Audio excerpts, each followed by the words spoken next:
Hello and welcome to the second video in Proximity's Guide to Advanced Berserking. Once again, this video series is intended to allay fears that Berserkers are helpless in 1v1 scenarios while also teaching Berserkers who want to learn a little bit more about themselves.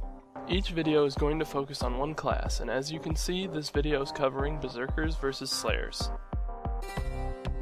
First up is a battle against a similarly geared Slayer to me in a rather interesting match. He does an extremely good job of countering my long charge-ups with his stunning backhands and startling kicks, and I do a very poor job of blocking them.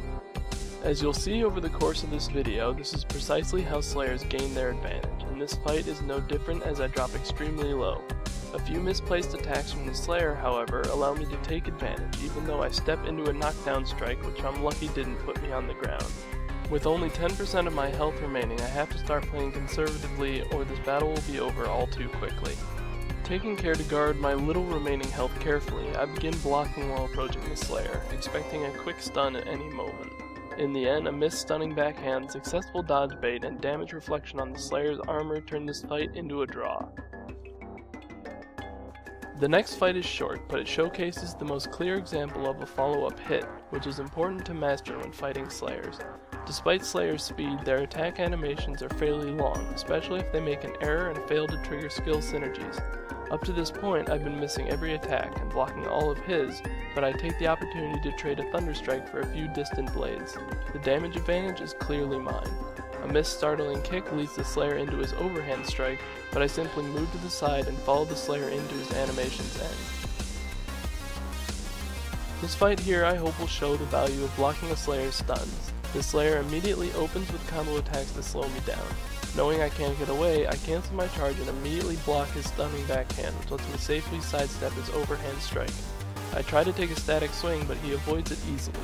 After circling each other for a bit, I decide to close the gap with a quick lethal strike, and expecting a reaction, immediately block his startling kick. I counter this time with a short charge Thunder Strike. This is a fantastic start after getting 2 stun blocks, but he lands one almost immediately and my entire advantage is gone.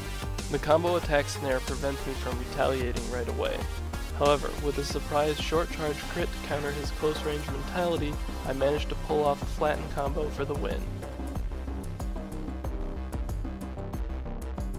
The final match is a revisit to the original Slayer with a much better round.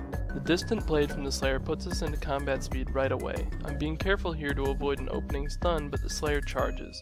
Even though I have a block up, he gets behind me and the stun lands. I react in time to block a kick and follow up with a counter. That counter gets me caught up to the Slayer in terms of damage. Trying to press my advantage, I use dash to attempt to intimidate a dodge, but I realize that by now his backhand is ready. Deciding not to press my luck, I change strategies by being careful and trying to bait the stun into a block by approaching. Unfortunately, he charges and gets behind me a second time for another pair of high damage hits. However, I catch the Slayer with a big hit leading into a crucial flatten combo. Without that damage, what happens next easily would have lost me the duel. Luckily, he was already low enough to be burst down.